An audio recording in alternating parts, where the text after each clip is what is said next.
네, 번째, 어, 성범죄 재발 방지 제도로 앞에서는 주로 전자발찌에 대한 기술적인 측면으로 성범죄 재발을 방지하고 사회에 다시 복귀할 수 있는 방법을 제시했다라고 하면 4절에서부터 나오는 여러분 교재 188페이지부터네요.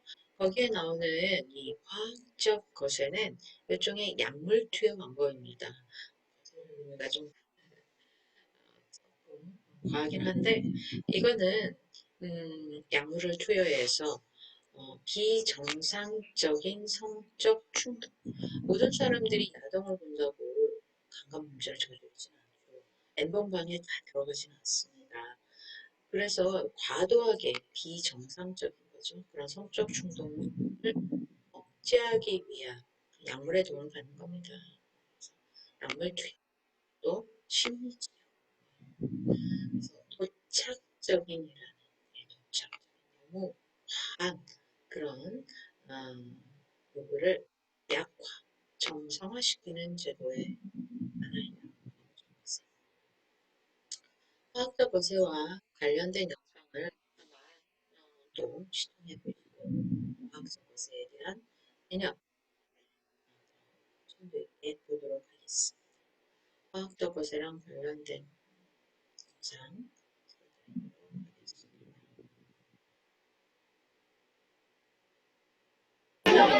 지난 2012년 전남 나주에 주사가 안 들어가게 되면 호르몬 억제. 죄송합니다. 지난 2012년 전남 나주에서 7살 어린이를 성폭행하고 살해하려 한 고종석. 고 씨는 지난해 대법원에서 무기징역과 전자발찌 부착 30년, 그리고 화학적 거세를 판결받았습니다.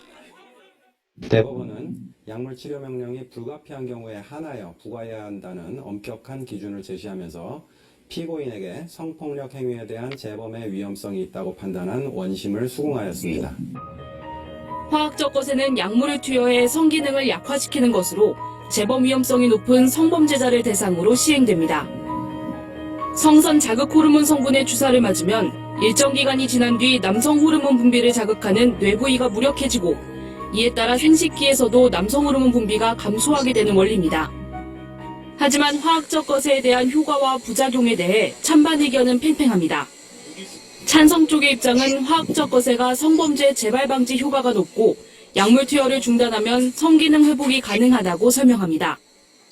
주사가 안 들어가게 되면 호르몬 억제 효과가 없어지기 때문에 4주에 한 번 맞는 것은 주사를 안 맞게 되면 4주가 지나면 몸이 회복되는 것을 느낄 수 있고요.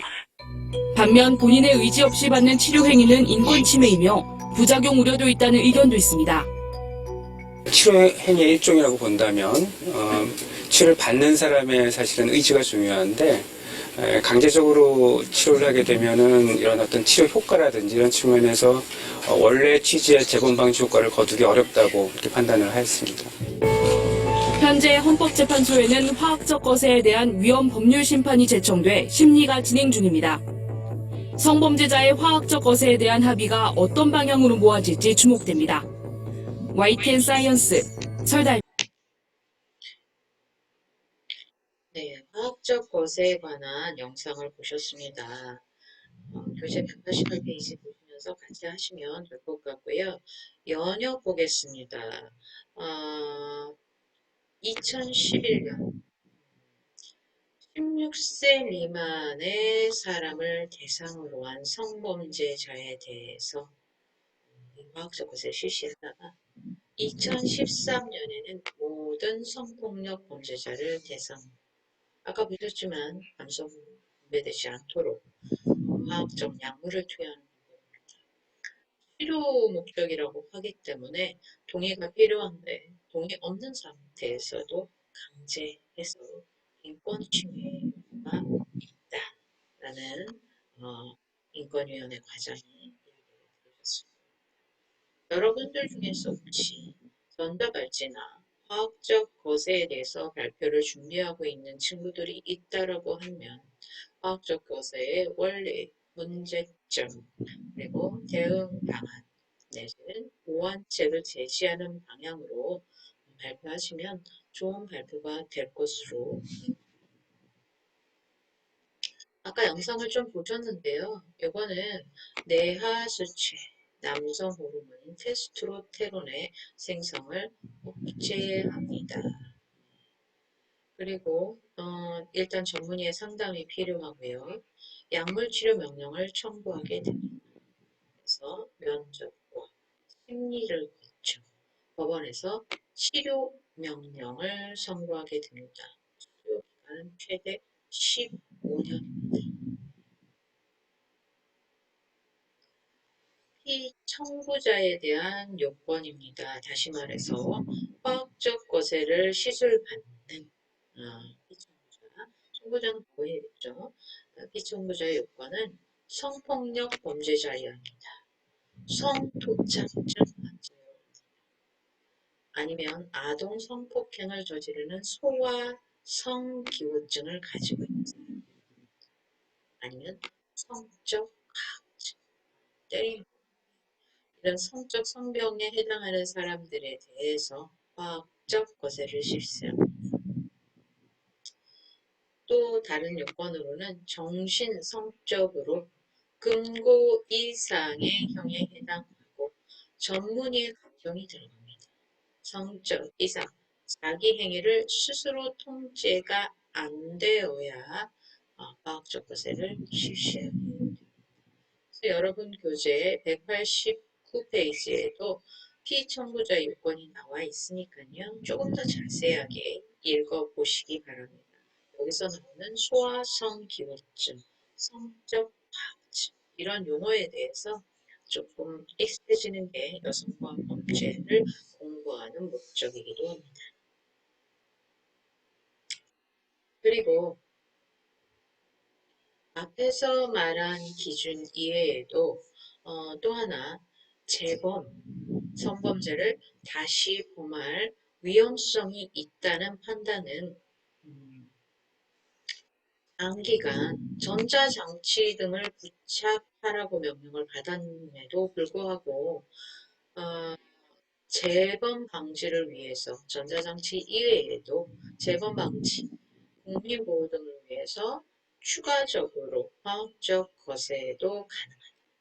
또 하나의 요건, 19세 이상의 청년에 대해서만 화학적 거세를 한다는 거죠.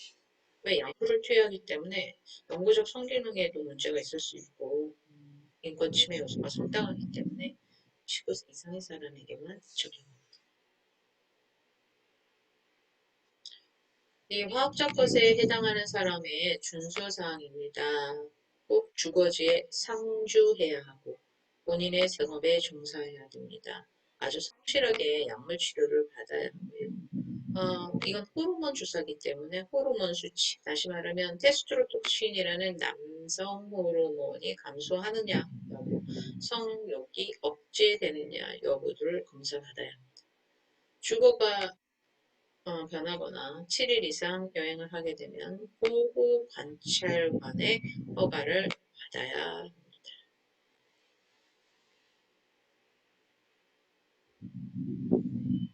이 화학적 것에 대한 판례, 헌법 불합치 결정에 대한 이야기들은 교재 198페이지에 일부 요약이 되어 있고 주석에도 나와 있습니다. 그리고 위헌적인 요소가 있다라는 판례 분석이 있고요. 그걸 좀 더 읽어주시면 될 것 같습니다. 그래서 우리는 한 두 차례에 걸쳐서 성범죄 재발 방지 제도에 대해서 공부를 했습니다. 각종 뉴가드라든지 아니면 GPS를 활용한 보호관찰관이 시스템을 이용해서 성범죄자들의 위치의 이탈 아니면 접근 금지 장소에 대한 접근 이런 걸 물리적인 시스템을 이용해서 관리하는 방법을 하나 보았고요. 두 번째는 남성 호르몬의 억제를 통해서 어떤 성욕을 억제시키는 그래서 어떨 땐 이 두 가지를 같이 활용하는 방법도 살펴보았습니다. 수사기관의 정확한 수사도 중요하지만 어쩔 수 없이 사회에 복귀해서 살아가야 되는 사람들이기 때문에 이런 사람들에 대한 물리적, 화학, 의학적, 심리적 치료가 함께 이루어져야 된다는 것을 염두에 두시면 좋을 것 같습니다. 그래서 여러분들 중에서 혹시 화학적 것이나 전자발찌에 대한 궁금증이 많은 친구들은 이런 현황, 법적인 개념, 면역, 중요한 사건들, 이슈들, 그리고 문제점과 대책을 쭉 연결해서 발표하신다면 무난한 발표가 되실 것 같고요. 요즘 성범죄자들이 많이 증가하고 있는 추세이기 때문에 그런 성범죄자에 관련된 성폭행 범죄에 관련된 그런 발표를 하시고 나서 마지막 대응책 부분에 활용할 수 있는 좋은 자료라고 생각이 듭니다. 그래서 오늘은 199페이지 4장 성범죄 재발 방지 제도를 보았는데요. 여러분이 이거 공부하시고 교재를 읽고 나서 혹시 질문이 있다라 그러면 단톡방을 통해서 아니면 이메일을 통해서 질문을 주시기 바랍니다. 이걸 발표에 활용하면서 좀 어려운 점이나 판례, 법령 등의 문제가 있다라 그러면 또 질문 주시기 바라고요. 이제 수사 파트까지 나갈 수 있기는 하지만, 여러분이 또 이걸 읽고 복습하고 발표에 활용하는 시간을 좀 더 주기 위해서, 요 범위는 요 정도까지 하려고 합니다. 근데 시간이 조금 짧은 것 같아서, 한 7, 8분 정도 더 하도록 하겠습니다. 너무 짧으면 또 여러분들이 서운할 것 5장입니다. 5장 일부 조금 개요 정도 나가고 여러분에게 예습할 수 있는 코멘트를 좀 던져주도록 하겠습니다.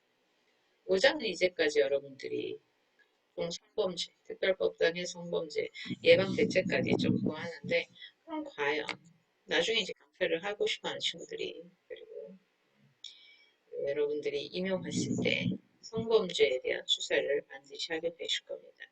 그때 어떻게 대처하면 되는가 한번 연구해 보도록 하겠습니다. 앞에서 계속 보셨지만 성폭력 피해를 받은 여성들은 대부분 정신적 고통을 호소하게 됩니다. 그 내용은 수치심과 모욕감이 몇 프로? 60%에 해당합니다. 그리고 적대감과 분노, 성폭행을 다시 당할 것과 같은 두려움, 매사에 불안과 우울증이 같이 오게 됩니다. 자신에 대한 실망, 무력감, 자아상실, 사람 만나는 것을 기피하게 됩니다. 트라우마죠. 트라우마는 스페인어로 정신적 상처를 이야기합니다. 그리고 감정 기복이 심해집니다. 죄책감, 죽고 싶다는 생각, 극단적인 생각까지 가기 때문에 성폭력은 평생을 가는 정신적 고통과 후유증을 동반합니다. 일상생활 큰 변화가 없다라고 얘기는 하지만 자기도 의식하지 못하는 무의식에 이제 뒷바닥에 그 정신 상태는 그대로 남아있게 됩니다. 또 성폭력 피해자들은 타인을 혐오하고 무시합니다. 자신의 안전에 대한 두려움도 공장소를 잘 못 가죠. 공황장애 비슷한. 그리고 직장을 옮기거나 그만두게 됩니다. 혼자 외출을 못하기도 합니다. 그리고 부정적인 영향, 두려움을 이겨내기 위한 노력을 잘 하지 못합니다. 돕고자 하는 마음도 생기기도 하죠. 온라인 공간, 이런 것도 싫어하게 됩니다. 그리고 가족이나 애인 등 친밀한 관계도 악화됩니다. 다른 지역으로 이사하겠죠. 자신에게 새로운 시간과 공간을 주고 싶은, 떠나고 싶은 욕구가 생길 겁니다. 전화 또는 회사를 시작하게 됩니다. 그래서 성폭력 당한 사람들은 외관상으로는 별 변화가 없어 보이지만 정신적으로 우울증과 공황장애 등을 수반하게 된다는 것이 그래서 이 사람들은 정신병원 치료나 상담이 필요하다라는 게 네, 여기 PPT를 보시면 2007년부터 시작해서 지속적인 증가 추세에 있습니다. 그만큼 상담 건수가 늘어나고 있다는 거죠. 성폭력 상담소의 상담 건수는 계속 증가합니다. 그만큼 범죄가 많이 발생하고 있다. 이에 대한 대응책이 필요하다. 2차 피해, 정신적인 우울감, 장애, 자살까지 이어지는 요 피해에 대해서 관심을 가질 필요가 있다는 거죠. 여기는 1절로 되어 있는데요. 여러분 교재는 214페이지입니다. 예, 앞에는 어떻게 이제 성폭력 가해자 입장, 이 책을 쓰신 분이 변호사기 때문에 성폭력 가해자 어떤 대응 방법을 여기다 이제 서술해 놓으셨는데요. 모르겠습니다. 그 부분은 저희가 경찰되실 분이기 때문에 그거 좀 하고 성범죄자로 피해를 본 경우에 대해서 나가고 싶은데 시간이 16분 정도 지났기 때문에 이 부분은 여러분들이 한번 읽어 오셔서 다음 주에 5장, 6장 이렇게 나가도록 하겠습니다. 제가 장별로 이걸 끊다 보니까 수업 시간이 너무 짧아져서 한 최소한 20분 정도는 할 수 있는 분량으로 유지하도록 하겠습니다. 그리고 뭐 여러분에 대한 성의 표시는 너무 과하게는 나가는 것은 하지 않겠다. 그리고 이 수업은 기본 토론과 여러분의 사고와 여성 범죄에 대한 문제의식을 기본으로 합니다. 그래서 이런 파트를 배울 때마다 사실은 객관식 문제를 기말고사를 볼 때는 그 부분에 대해서 상당히 강조를 하는데 어, 이건 그런 게 어렵기 때문에 상황을 보면서 오늘은 여기까지 해서 여러분들과 두 번째 시간을 마치도록 하고 214페이지 5장부터는 좀 읽어오시고요. 앞에 화학적 거세 그리고 전자발찌 어떤 성폭력 피해자에 대한 양상 이런 건 복습을 해주시기 바랍니다. 예, 오늘 수업은 여기까지 마치도록 하겠습니다. 수고하셨습니다.